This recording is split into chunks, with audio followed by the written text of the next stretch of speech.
Some businesses are built on ideas on napkins. Some businesses are built upon ideas about scaling and having multiple locations. And sometimes ideas are just built on people and helping your community. And that's what we're doing here today at Harbor Yoga with Heidi and Angie.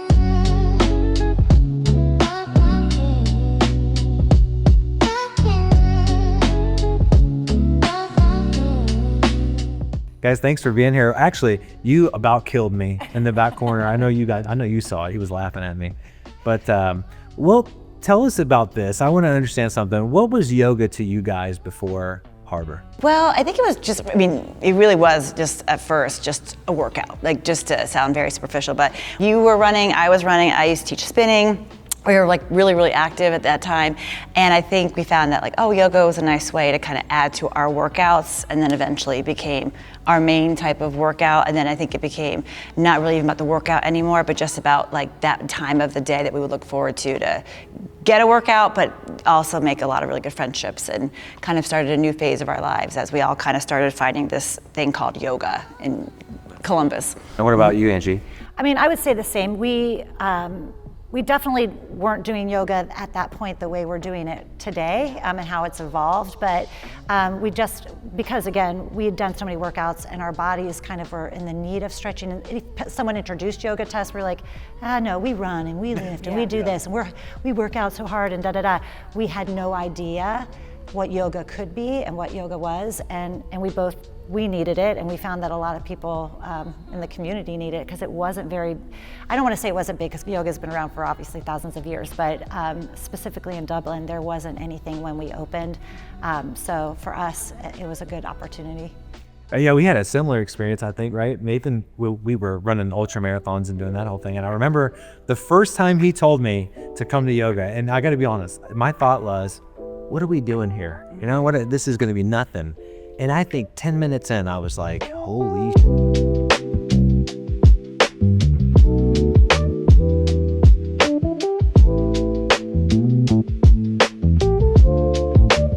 Who do you guys think is your maybe common client? Everyone in this room has something. And like there are days where I'll look around and I have to just focus back on the anchor, because I know every single person in this room is going through something or has gone through something, and that's what we always say is like our main goal is to give that client an hour, maybe sometimes more if it's my class, and where they're not thinking about anything that's going on in their life. That's why the music's really loud. We try to get really like good songs, really good flows. There's nothing wrong with maybe taking a class where you do kind of spend some time really kind of maybe dwelling or just processing some things, but I feel like some days you just don't want to. You just want to get in here and get out and have a really good workout and see some friendly faces. And there are a lot of people who come here that, when we find out either right away or we find out years later, they'll share with us, and that's always amazing. But that's kind of our client. Like there's a reason why they walked in the store. Yeah. It's crazy. Yeah. You get and professional athletes and all those people get a stark reminder. It's a total different type of endurance, for sure. Yeah, you've kind of, to me, you've taken yoga, but you kind of flipped it on its head a little bit. Yeah. I think one of you at one point even described it as fitness yoga.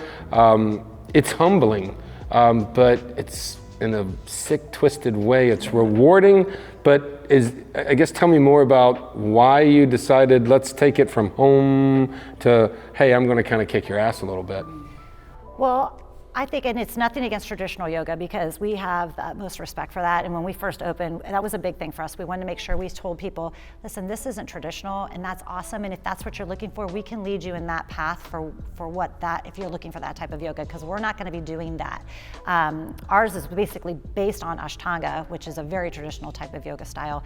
But what happened was when we were at another studio, there was a lot of people kind of naysayers, like they don't have mirrors, they have heat going, like this isn't what it should be, But we felt like it's just a different approach. It's someone else's perspective on what you can do with yoga for people that are maybe type A or love to work out, but just feel like they can't get out of their head, and trying to find that meditative state within a flow so that you're breathing and connecting your breath with your movement, but it's not to be insulting to traditional yoga. So we just knew it's going to be very niche, and it could either really take off or people be like, and it just took off.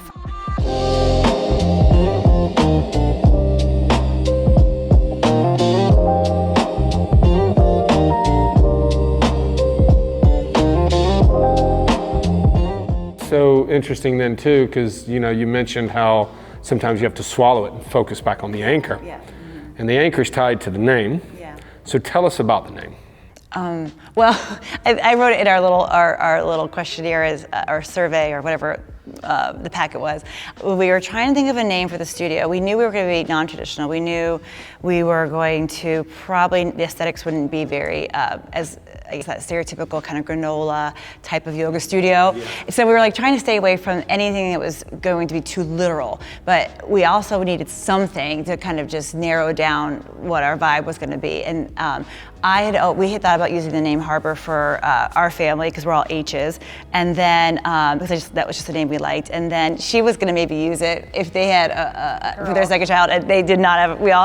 We had boys, and so when we thought about the name for the studio, because it is kind of like our baby, it is kind of like this area where we both came when we needed something, and it was like our little safe place where we could just kind of anchor down and do our class, and Harbor was the perfect name for it. And then the anchor was just kind of a fun way to use that name. Maybe for people like me, it's grounding.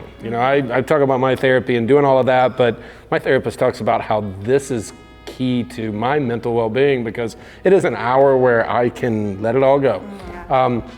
It's funny you mentioned about creating a safe space, but you kind of contradict yourself a little bit. You say it's psychotic, right? So explain to me how we have this safe space, but it is psychotic in here. Yeah. And I like that you said that, because it's so true. I come to this place to feel safe, but maybe psychotic's not the word, right, but there's an energy, there's a vibe, right? They have had the choice of staying at home because there's something going on, and it's very overwhelming for them, so they could stay at home, or they could just come here for an hour, and that's why we think we call it a safe space, because this is where they could just be for an hour and just kind of maybe give themselves some time to kind of process some things here, and then they can go back home and go back to what they were going through before. Or have more control over it, feel like, okay, now I can face this, now I can do this. Yeah. I mean, we get that a lot. Yeah.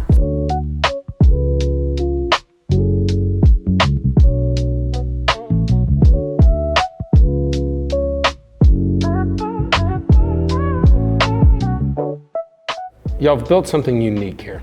We were talking earlier before filming, when we used the word community. And again, I think very much like you said, or Angie said, community is so overused anymore.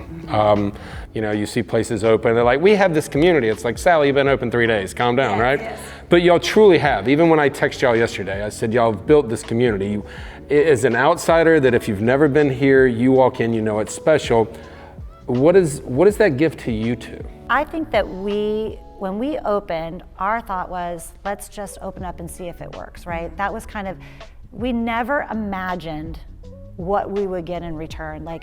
We're talking about, the team that we have, the instructors we have, a lot of them have been with us for 15 years. There's a lot of turnover in this business, not here. The only time people leave is because they move away. I mean, or they have to go back to work, a full-time job because of family circumstances or whatever. The people that come here, I mean, we are friends. We've been to weddings. We spoke at weddings. I can't begin, baby showers and people's main life events. The fact that we have, we truly care about these people. We care about this community. We know we're making a difference, not us as people, but this studio and our team. That is what we've gotten back that I never imagined. I thought we're gonna open this studio and people are gonna do yoga. It's gonna be really fun and we're gonna make some money. Mm-hmm. I had no idea, right, that this would be, and our kids, our family, it's we're basically family, right? But everyone else, we all know each other's kids and graduations and getting married, we're all a part of it. The amount of time people have cried in this lobby or on this floor from happy or sad, God, what a gift that they've picked us to do it with, right? And we don't take that for granted at all. We really don't.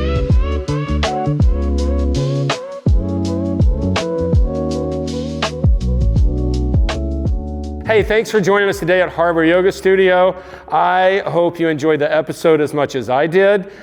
It was great talking with Angie and Heidi and learning why they've built a community here in Dublin and why people come to see them. And if you want to feel like I felt, or more importantly, if you watch the end of this episode, you'll see a small clip of Yoshi sucking wind. You can come in here and suck wind just like he did and say hey to all of us. Have a great time, and we'll see you soon. Bye.